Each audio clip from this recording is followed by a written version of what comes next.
नमस्कार, आप देखना शुरू कर चुके हैं मुद्दा तो है। मैं हूं आपके साथ ब्रजेश चौक से। आज बात पीएफआई पर पाबंदी कब। पॉपुलर फ्रंट ऑफ इंडिया यानी कि पीएफआई की संदिग्ध गतिविधियां देश के कई राज्यों में लगातार बढ़ती जा रही। दिल्ली से लेकर उत्तर प्रदेश तक नागरिकता कानून के खिलाफ प्रदर्शन के पीछे पीएफआई का ही कनेक्शन था, जिसके बाद दिल्ली में एनआईए से लेकर गृह विभाग ने पीएफआई के कार्यालयों पर छापे मारे थे। उत्तर प्रदेश में 1000 से ज़्यादा लोगों पर एफआईआर दर्ज की गई थी। अकेले मेरठ जोन में 250 लोगों को गिरफ्तार किया गया था। और अब पीएफआई ने मध्य प्रदेश में पैर पसारने शुरू कर दिए हैं। चूड़ी वाली घटना के बाद पीएफआई के सदस्य प्रदेश के कई जिलों में एक्टिव हो गए हैं। इंटेलिजेंस एजेंसी की माने तो पीएफआई प्रदेश के लिए एक बड़ा खतरा बन सकता है। हालांकि राज्य सरकार पीएफआई पर बैन लगाने की बात कह रही है, लेकिन पीएफआई पर बैन लगाने में कई सारी समस्याएं हैं। तो पीएफआई पर पाबंदी कब पर चर्चा शुरू करें, उससे पहले देखिए ये रिपोर्ट।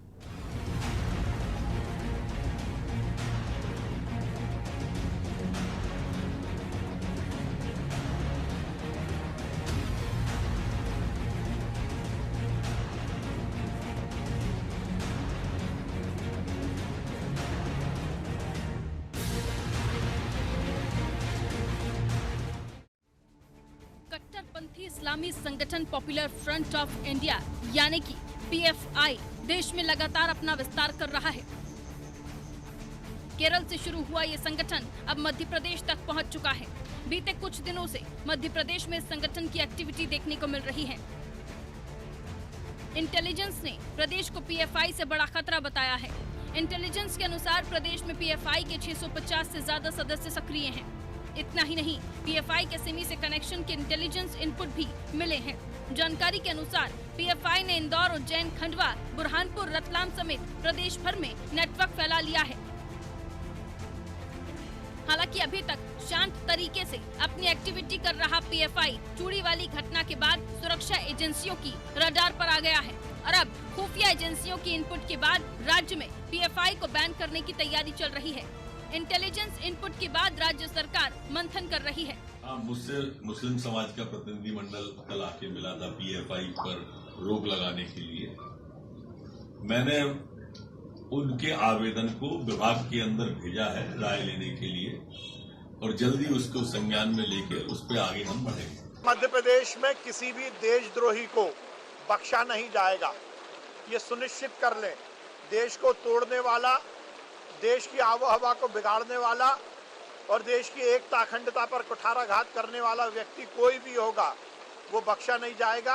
और जो भी हमारे, क्योंकि एक ऐसा विषय है संवेदनशील, इस पर मैं बहुत ज़्यादा बोलना नहीं चाहता, परंतु ये सुनिश्चित है कि मध्य प्रदेश में कोई भी देशद्रोही समाज में रहने लायक नहीं रहेगा।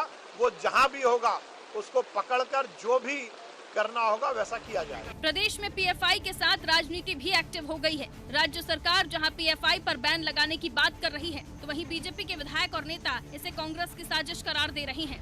हालांकि कांग्रेसी नेताओं ने बीजेपी के सभी आरोपों पर पलटवार किया और बीजेपी पर ही कई गंभीर आरोप लगाए हैं। गृह मंत्री जी से आग्रह है कि सिर्फ बयानबाजी करने से कुछ नहीं होगा, तत्काल प्रभाव से बैन लगाइए।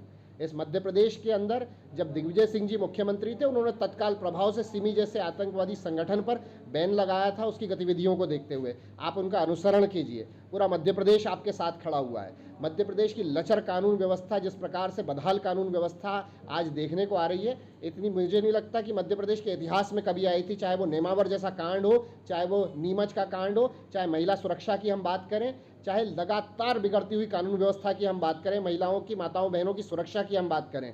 हम लोग लगातार ये मांग कर रहे हैं कि मध्य प्रदेश में कानून व्यवस्थाओं को सुदृढ़ करना होगा। इसके लिए पूरा मध्य प्रदेश गृह मंत्री जी आपके साथ खड़ा हुआ है। केवल बयानबाजी करने से कुछ नहीं होगा, तत्काल प्रभाव से बैन लगाइए और तत्काल प्रभाव से जो है मध्य प्रदेश की कानून व्यवस्था को सुदृढ़ करने के लिए आवश्यक कदम उठाएं। नागरिकता कानून 2019 के विरोध में देश के विभिन्न राज्यों में हुए प्रदर्शनों, खासतौर पर उत्तर प्रदेश के विभिन्न जिलों में भड़की हिंसा के बाद पीएफआई का नाम सुर्खियों में आया था। हालांकि हिंसक प्रदर्शनों में पीएफआई की भूमिका को देखते हुए योगी सरकार इस पर प्रतिबंध लगाने की तैयारी में है। इतना ही नहीं, झारखंड समेत कई राज्यों ने तो पीएफआई पर प्रतिबंध भी लगा दिया है। अब देखना होगा कि मध्य प्रदेश में पीएफआई पर कब तक प्रतिबंध लगता है या फिर कुछ दिनों तक शोर शराबा होने के बाद मामले को ठंडे बस्ते में डाल दिया जाएगा। ब्यूरो रिपोर्ट, अनादि टीवी।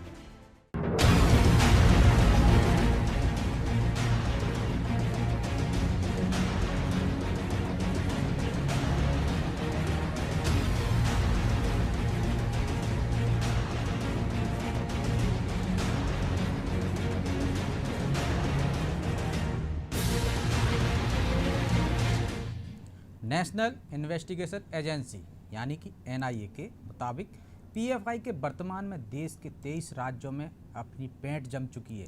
केरल और कर्नाटक में तो इन्होंने अपने राजनीतिक संपर्क भी बना लिए।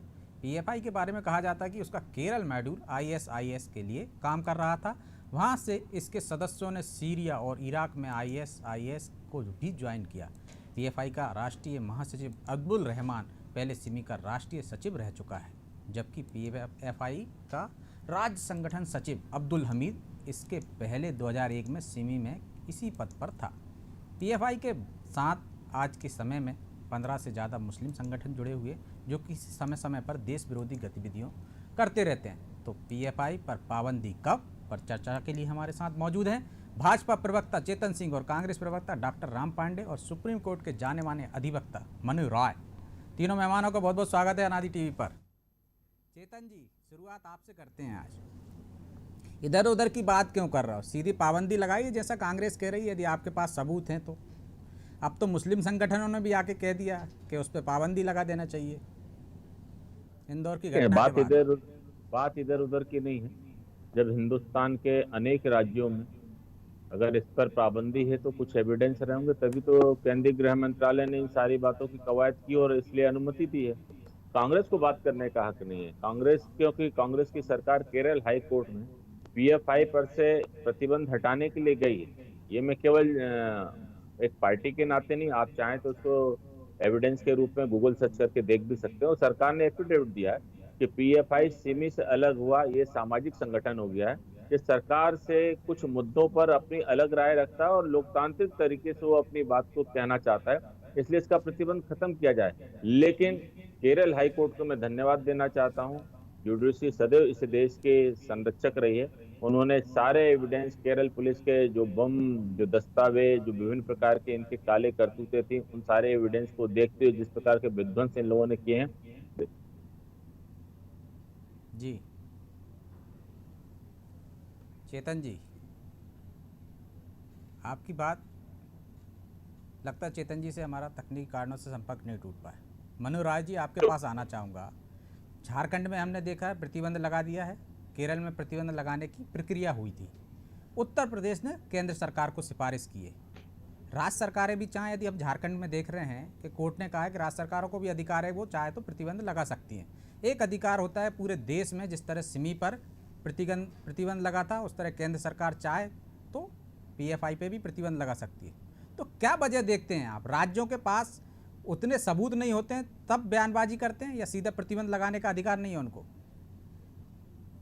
सर, इसमें जो बात स्पष्ट रूप से कही जा सकती है ये है कि पहली बात, किसी भी ऑर्गेनाइजेशन, किसी भी एसोसिएशन, कोई भी पॉलिटिकल पार्टी हो सकती है, कोई स्टूडेंट एसोसिएशन हो सकता है, कोई एनजीओ रूप में भी बहुत सारे अलग अलग तरीके के ऑर्गेनाइजेशंस काम करते हैं।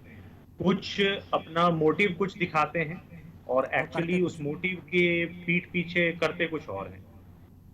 ये बात फंडिंग के मामलों में भी एप्लीकेबल है और उसी तरीके से देखी गई है कि जब किसी चीज़ के मतलब बारे में कुछ कहना होता है तो बेसिकली एक माउथपीस का काम करते हैं। कुछ बाहर के, भारत के बाहर की कुछ राजनीतिक ताकतें हैं, वो उनको यूटिलाइज करती हैं, चाहे मिसयूज़ करती हैं अपना एजेंडा सेट करने के लिए। अब यहाँ पे आवश्यक ये हो जाता है समझना कि किसी भी कारण से जो संविधान में अनुच्छेद 19 में भी दिया गया है, और जब भी किसी भी तरीके का प्रतिबंध लगाने की बात चलती है अथवा प्रतिबंध लगाए जाते हैं, वो कानून के तहत ही लगाए जाते हैं। और इसमें ये कहा जाता है कि आपने अनुच्छेद 19(2) का उल्लंघन किया है, आपने जो बातें की हैं वो भारत की एकता, राष्ट्रहित एवं संप्रभुता के विपरीत है। और इसी कारण पे कोई भी इस तरह की जो ऑर्गेनाइजेशंस हैं उन पे बैन लगाया जाता है। इसके अलावा पहले भी मतलब कांग्रेस सरकार में भी हम बात करेंगे, उससे पहले की भी जो एनडीए सरकार थी 90s की भी हम बात करेंगे, तो वहाँ पे भी बहुत सारे सिमी जैसे ऑर्गेनाइजेशंस वगैरह और बहुत से पॉलिटिकल पार्टीज वगैरह जो थे जो कि अराजकता फैलाते थे या विभाजन रूपी बातों को बढ़ावा देते थे, तो उन पे बैन लगाया गया भी था। लेकिन एक समय आया जब ये देखा गया कि इस तरह के बैन की आड़ में कहीं ना कहीं सरकार या कोई दूसरी पॉलिटिकल पार्टी इसको एज अ वेपन यूज करने लगी है, और इसी कारण से बहुत सारे इस तरह के जो एक्ट थे उनको रिपील भी कर दिया गया। अब आज के तारीख में अनलॉफुल यूपीए एक एक्ट है जिसके तहत सेक्शन 35 में ऐसे ऑर्गेनाइजेशंस को डिफाइन किया गया है, लेकिन जो शब्द इस्तेमाल किया गया है उस एक्ट में वो है टेररिस्ट ऑर्गेनाइजेशन।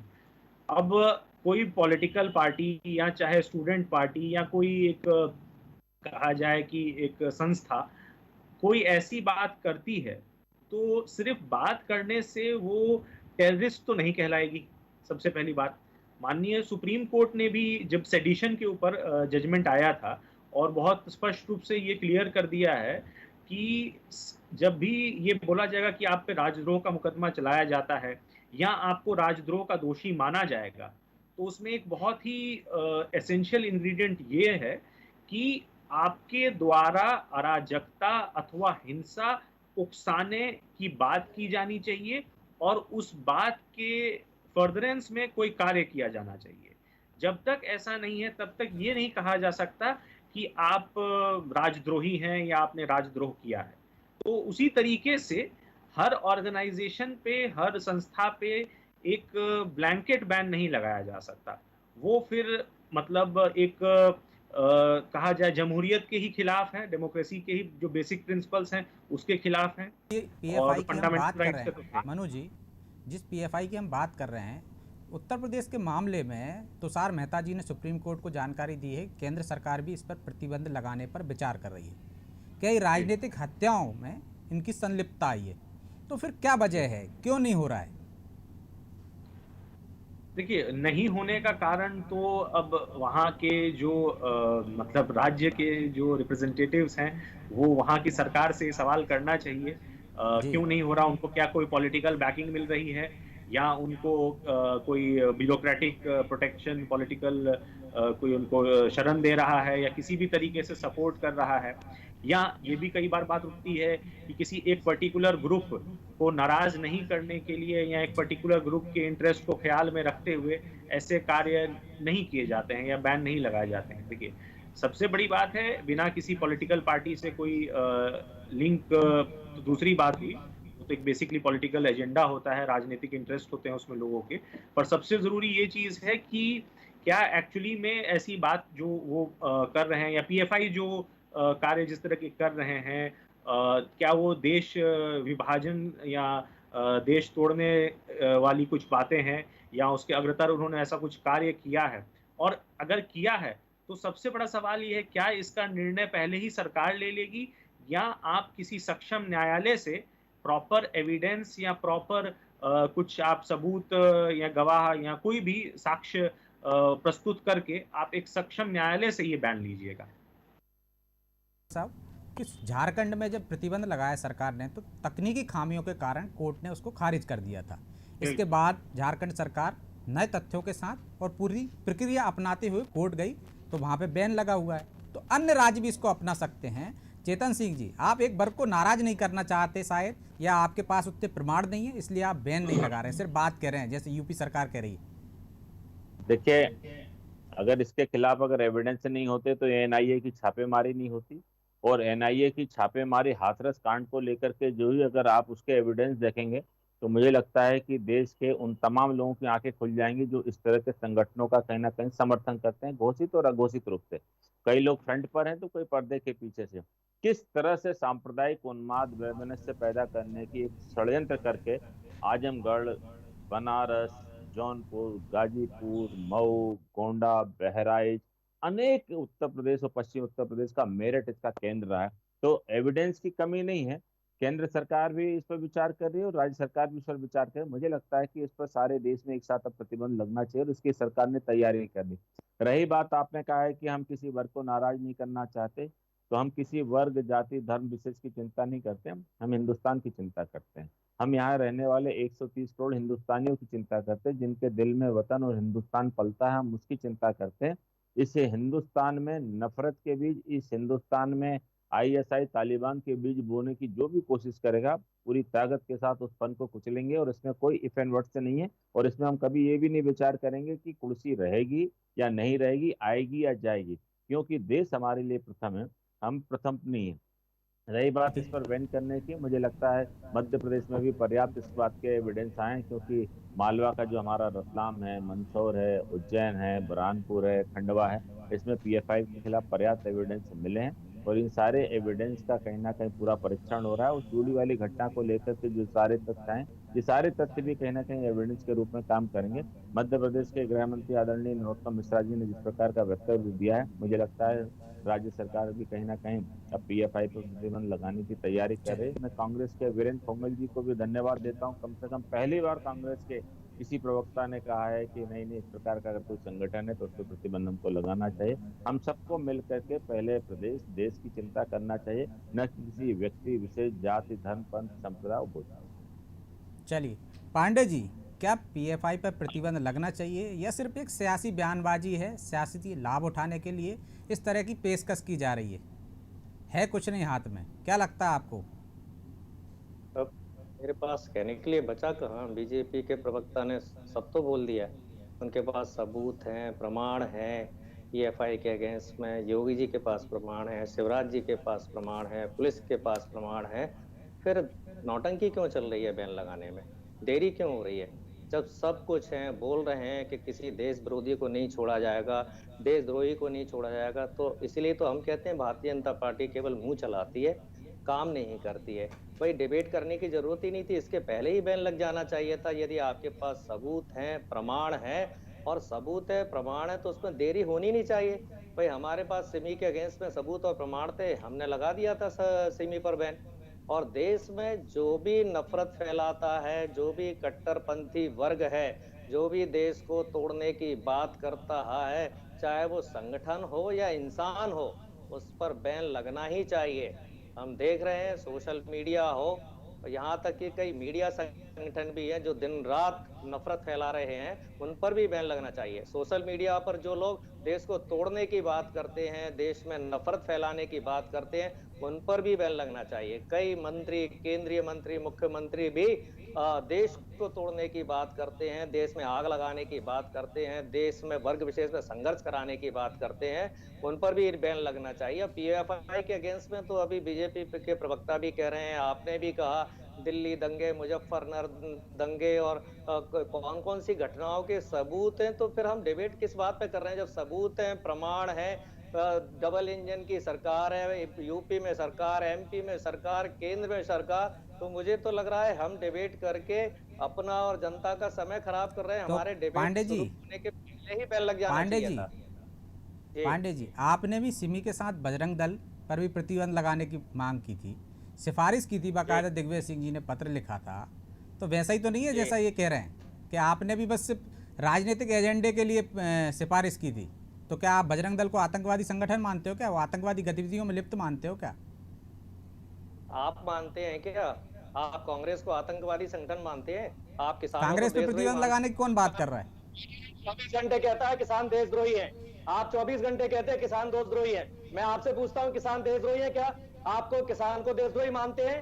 किसने कहा पांडे जी? आप किसानों को देशद्रोही कहते हैं, आप किसान देशद्रोही है क्या? आप ये बताइए। आप अरे पांडे जी, आप डाइवर्ट करते हैं। मैंने कहां से कहां पहुंच गए? अरे आपके आगे डॉक्टर लिखा हुआ है, उसका तो सम्मान कर लो। उसका नहीं कर रहा है तो राम लिखा है, उसकी तो मर्यादा रख लो। कम से कम डिबेट पे तो आ जाओ। कहां से कहां पहुंच जाते हो आप? किसान देशद्रोही है, मैं आपसे पूछना चाहता हूँ। आप किसानों को देशद्रोही कहते हैं, पूरा मीडिया किसानों को देशद्रोही कह रहा है। मैं पूछ रहा हूँ किसान, अरे आप पूर्वाग्रह से ग्रसित हैं पांडे जी, आपको कहीं पे कहीं ले जाते हैं डिबेट को। हैं किसानों पे बात कर रहे हैं हम कि पीएफआई पे कर रहे हैं?